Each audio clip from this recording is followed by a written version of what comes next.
Hello viewers, welcome to my YouTube channel quick English in Bengali. তো আজকের ভিডিওতে আমি তোমাদের সাথে শেয়ার করবো 2022-এর মাধ্যমিক পরীক্ষার্থীদের জন্য মাধ্যমিকের গ্রামারের practice set 12।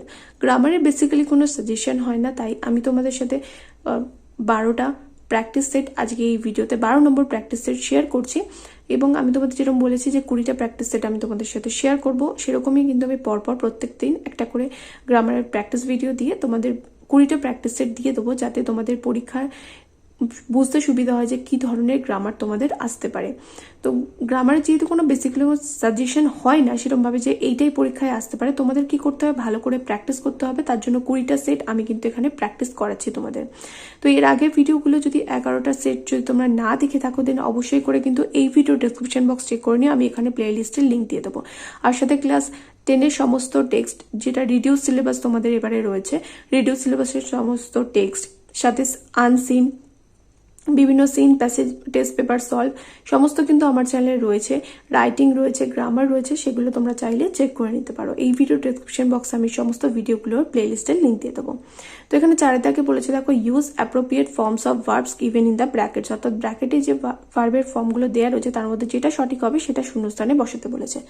Nobel prices dash awarded or are awarded, were awarded every year for outstanding achievements.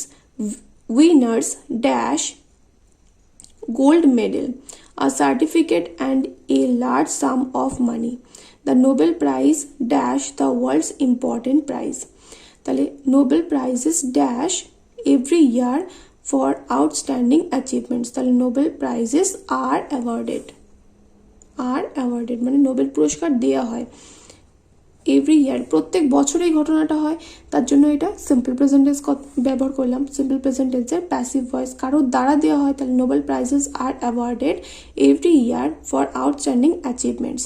Winners get, মানে যে জেতে সে কি পায়, get gold medal, a certificate and a large sum of money. তাহলে যে জেতে সে হচ্ছে কি, উইনার্সরা মানে যারা জয় লাভ করে তারা কি পায়, তারা পায় গোল্ড মেডেল, সোনার মেডেল, একটা সার্টিফিকেট পায় এবং প্রচুর অঙ্কের টাকা পায়, মানে অনেকটা পরিমাণ টাকা তারা পায়। The Nobel prize is world's important prize. Nobel prize হলো আমাদের পুরো বিশ্বের, মানে পুরো বিশ্বের সব থেকে গুরুত্বপূর্ণ প্রাইজ বা পুরস্কার। তাহলে প্রথমটা কি হলো, প্রথমটা রয়েছে অ্যাওয়ার্ডেড, তারপরটা হলো গেট, তারপরটা হলো ইজ। ওকে, এবার চলে আসো 5-এর দাগের এতে। তো এখানেও রয়েছে, দেখো, fill in the blanks with appropriate articles and prepositions. উপযুক্ত আর্টিকেল এবং প্রিপোজিশন দিয়ে শূন্যস্থানগুলো পূরণ করতে হবে। এখানে রয়েছে 3 গুণ 1 সমান 3। তো প্যাসেজটা কি রয়েছে, দেখো, dash gangetic dolphin is dash national aquatic animal and considered endangered dash the IUCN। তাহলে দ্য গ্যাঞ্জেটিক ডলফিন, গঙ্গায় যে ডলফিন পাওয়া যায়, the gangetic dolphin is the national aquatic animal and considered endangered by the IUCN। তারপরে এবার চলে আসো বিয়ে তাকে বলেছে ডুয়াস ডাইরেক্টেড, অর্থাৎ ব্র্যাকেটের জন্য ইনস্ট্রাকশন রয়েছে, সেই অনুযায়ী চেঞ্জ করতে হবে। তো এখানে 3টে রয়েছে, দেখো, 3 গুণ 1 সমান 3 রয়েছে টোটাল নাম্বার। প্রথমটা রয়েছে English is spoken all over the world, এটা রয়েছে কি ভয়েস চেঞ্জ করতে বলেছে, change the voice. English is spoken, English বলা হয় সমগ্র পৃথিবীতে। তাহলে কারা বলে ইংলিশ, নিশ্চয়ই পশুরা বলে না, মানুষই বলে। তাহলে এখানে এটা কিসে রয়েছে, দেখো, ইজ স্পোকেন মানে এখানে দেখে বুঝতে পারছো যে এটা প্যাসিভ ভয়েসে রয়েছে। তাহলে বাই পিপল বা উই কথাটা ব্যবহার করতে পারি। এখানে আমরা বলি সারা বিশ্বে ইংলিশটা, তাহলে এখানে পিপলটা কথাটা ব্যবহার করি। বাই পিপলটা এখানে উজ্জ রয়েছে, তাহলে এখানে লিখবো পিপল, লোকেরা, people speak English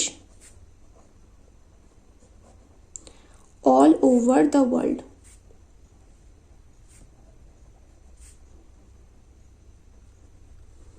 people speak English all over the world. তারপর এটা 2 নম্বর বলেছে ডু অর ডাই, করো অথবা মরো, মেক ইট কমপ্লেক্স। তো এটা কি বলেছে, কমপ্লেক্স সেন্টেন্স বানাতে। তাহলে যদি তুমি না করো তাহলে তোমাকে কি করতে হবে, তাহলে তোমাকে মরতে হবে। যদি তুমি না করো তাহলে তোমাকে মরতে হবে।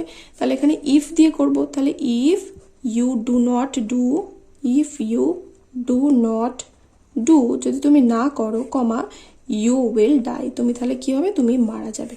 তাহলে যদি তুমি না করো তাহলে তুমি মারা যাবে। If you do not do, comma, you will die. তারপর Rahul is not the best boy in the class. Rahul ক্লাসের সবচাইতে ভালো ছেলে নয়। তাহলে এটাকে বলেছে কম্পারেটিভ ডিগ্রিতে নিয়ে যেতে। তাহলে রাহুল ক্লাসের সবচাইতে ভালো ছেলে নয়, তার মানে রাহুলের থেকেও ভালো ছেলে আছে। তাহলে আদার বয়েজ বা সাম বয়েজ, এখানে সাম বয়েজ দিয়ে করতে পারো, some boys are better than Rahul. Some boys in the class are better than Rahul, মানে ক্লাসে আরও কিছু বাচ্চা রয়েছে যারা রাহুলের থেকে ভালো। এটাকে বলেছে কম্পারেটিভ ডিগ্রিতে নিয়ে যেতে যেহেতু, তাহলে এখানে লিখবো কি সাম বয়েজ, কিছু ছেলেরা, ইন দ্য ক্লাস, ক্লাসের কিছু ছেলেরা, আর বেটার দ্যান রাহুল। তাহলে ক্লাসের কিছু ছেলেরা রাহুলের থেকে ভালো। তাহলে some boys in the class are better than Rahul. Okay, আশা করি বুঝতে পেরেছো। ডিগ্রি চেঞ্জের ভিডিও কিন্তু ডিটেলসে আমার চ্যানেলে রয়েছে। যদি ডিগ্রি চেঞ্জে কোনো রকম ডাউট থাকে দেন ভিডিওগুলো অবশ্যই করে কিন্তু চেক করে নিও ডিগ্রি চেঞ্জের। তো এখানে সি এর আগে রয়েছে, এরপরে দেখো ফ্রেজাল ভার্ব। তো এখানে 3টে ফ্রেজাল ভার্ব রয়েছে, 3 গুণ 1 সমান 3 রয়েছে। তো ফ্রেজাল ভার্বের ক্ষেত্রে উপরে তোমাদের একটা ইনস্ট্রাকশন দেওয়া থাকে, দেখবে সেই ইনস্ট্রাকশনটা তোমরা খুব ভালো করে পড়বে। কি দেওয়া থাকে, যে নিচের লিস্টের যে ফ্রেজাল ভার্বগুলো দেওয়া রয়েছে সেই ফ্রেজাল ভার্বগুলোকে কিন্তু যখন তোমরা এই বক্সে লিখবে তখন এই সেন্টেন্সের যে ভার্বটা রয়েছে সেই ভার্বটাকে খেয়াল করবে যে ভার্বটা কোন টেন্সে রয়েছে। ভার্বটা যে টেন্সে থাকবে ফ্রেজাল ভার্বকেও কিন্তু সেই টেন্সে নিয়ে যেতে হবে। যদি না নিয়ে যাও তাহলে কিন্তু নাম্বারটা ওখানে পুরো তোমরা 3 নম্বর পাবে না। তো প্রথমটা বলেছে ডিস্ট্রিবিউট। ডিস্ট্রিবিউট মানে কি, বিতরণ করা। তাহলে এখানে ডিস্ট্রিবিউট থেকে কি হবে, গিভ অ্যাওয়ে। তো এটা প্রেজেন্ট টেন্সে রয়েছে, তাহলে গিভ অ্যাওয়ে যেরকম আছে সেরকমই বসিয়ে দিই, গিভ অ্যাওয়ে। তারপরটা the school magazine will be publish soon. School magazine খুব শীঘ্রই প্রকাশ করা হবে। তাহলে এখানে পাবলিশড, প্রকাশ করা হবে। তাহলে এখানেও কি হবে, যে উইল বি পাবলিশড, এখানে ভার্বের পাস্ট পার্টিসিপল হয়েছে। তাহলে এখানে পাবলিশ, ব্রিং আউট, ব্রিং থেকে কি হয়ে যাবে, ব্রট আউট, প্রকাশ করা হবে। তাহলে এখানে ব্রিং থেকে হয়ে যাবে ব্রট আউট। ব্রিং এর পাস্ট পার্টিসিপল কি, ব্রট, তাহলে এখানে হয়ে যাবে ব্রট আউট। তারপরে the child was reared by her aunt. বাচ্চাটাকে কে বড় করে তুলেছে, বাচ্চাটাকে তার কাকিমা বড় করে তুলেছে। তাহলে ওয়াজ রিয়ার্ড, বড় করে তোলা। তাহলে লালন পালন করা যাকে বলে, লালন পালন করা কাকে বলে, লালন পালন করা মানে হচ্ছে ব্রিং আপ। তাহলে ব্রিং আপ থেকে কি হয়ে যাবে, ব্রট আপ হয়ে যাবে, কারণ এখানে প্যাসিভ ভয়েস রয়েছে আর এখানে সিম্পল পাস্ট টেন্সের প্যাসিভ ভয়েস রয়েছে। তাহলে এখানে ব্রিং থেকে কি হয়ে যাবে, ব্রট আপ হলো। তাহলে এখানে প্রথমটা কি হলো, গিভ অ্যাওয়ে মানে হচ্ছে বিতরণ করা, ব্রট আউট মানে হচ্ছে এখানে প্রকাশ করা, আর রিয়ার্ড, রিয়ার্ড মানে হচ্ছে লালন পালন করা। তাহলে লালন পালন করা ইংরেজি কি, ব্রিং আপ ছিল এটা। তাহলে এখানে টেন্সটা চেঞ্জ হয়ে যাবে, কারণ এটা ভার্বের কি রয়েছে, ভার্বের পাস্ট পার্টিসিপল রয়েছে রিয়ার্ড, তাহলে এটা হবে ব্রট আপ। ওকে, তাহলে তোমাদের মাধ্যমিকের গ্রামারের প্র্যাকটিস সেট 11 থেকে আমি 12টা আজকে শেয়ার করে দিলাম। 11 অবধি আগে তোমরা চাইলে দেখে নিতে পারো, আগের ভিডিওগুলোতে দেওয়া রয়েছে। দেখা হবে নেক্সট ভিডিওতে। Till then by.